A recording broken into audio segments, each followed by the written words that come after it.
Good day guys! In this video panoorin nyo kung paano maggalawang labor si Sylvana sa rank game, full mage build nga pala tayo dito. Dito pinanood lang ako ni Yin habang pinagtutulungan ako.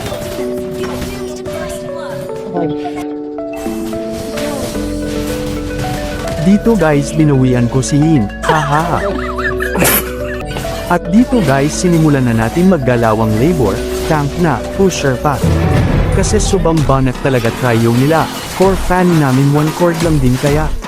Puro sila reklamo at nawawala na ng pag-asa kasi 3 to 4 times nakuha ng kalaban ng Lord, pero di tayo nagpatinag guys, stay on focus lang tayo.